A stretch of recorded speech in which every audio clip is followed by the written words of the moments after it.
अस्सलाम वालेकुम friends and welcome to के विड्स चैनल। दोस्तों, अगर आपके पास 70 सीसी बाइक है, उसका क्लच लीवर जब आप प्रेस करते हैं, उसको छोड़ते हैं तो वापस अपनी पोजीशन पे चला जाता है। इसको वापस अपनी पोजीशन पे खींच के लेके जाने वाला बेसिकली क्लच वर्म के साथ स्प्रिंग होता है, ये वो काम करता है, उसको अपनी जगह पे वापस ले आता है। लेकिन अगर स्प्रिंग ख़राब हो जाए तो आप क्लच लीवर को प्रेस करते हैं तो वो वहीं पर रहता है, यानी वो लूज़ हो जाता है, अपनी पोजीशन पे वापस नहीं जाता। तो इस सूरत में फिर आपको क्लच वर्म के जो बाहर एक स्प्रिंग लगा होता है जो कि इसको वापस खींचता है, उसको चेंज करने की ज़रूरत पड़ती है। तो इस वीडियो में हम क्लच वर्म का जो स्प्रिंग है उसको हम रिप्लेस करेंगे। इसके लिए इंजन की साइड पे जहाँ पर क्लच वर्म होता है उसके ऊपर एक गोल प्लेट लगी होती है, उसके ऊपर 2 एल्की के बोल्ट्स होते हैं। तो 2 एल्की के बोल्ट्स रिमूव करने के बाद हम इस प्लेट को रिमूव कर देंगे।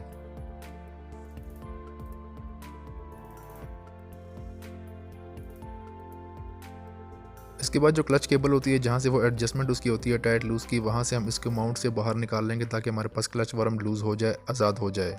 इसके बाद जो क्लच वर्म के सामने छोटा सा सुराख होता है, इसके अंदर लॉक पिन होता है, उस लॉक पिन को हम बाहर निकाल देंगे और क्लच वर्म को हम अंदर से हिट करेंगे तो ये बाहर आ जाएगा क्लच वर्म पूरे का पूरा।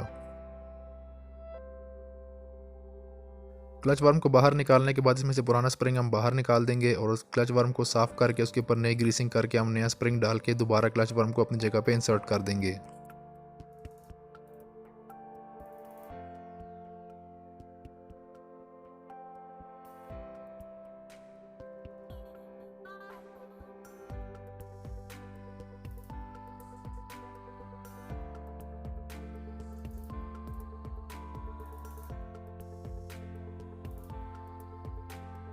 क्लच वर्म इंसर्ट करते वक्त इसका जो सुराख है, जब वो यूं ही इनलाइन हो जाए तो उसके अंदर आपने लॉक पिन इंसर्ट कर देनी है। इससे होता है कि क्लच वर्म फिर आगे पीछे नहीं जाती।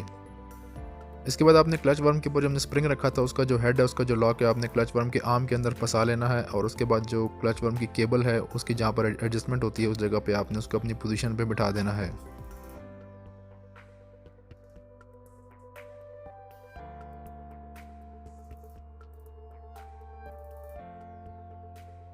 केबल को अपने माउंट में बिठाने के बाद आपने केबल की एडजस्टमेंट भी कर लेनी है।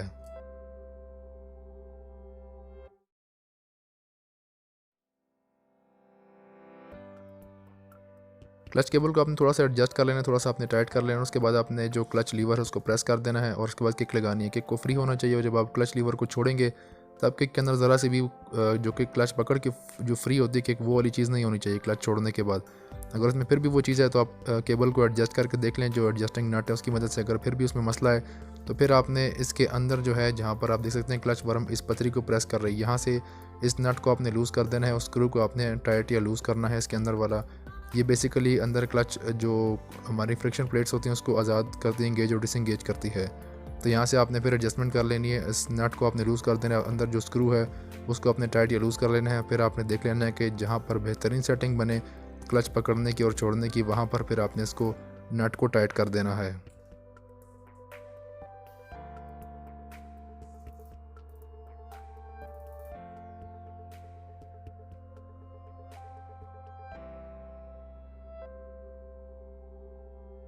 क्लच की सेटिंग करने के बाद आपने इसके ऊपर प्लेट को वापस बिठा देना है और उसके दोनों एल्की के बोल्ट्स आपने टाइट कर देने हैं।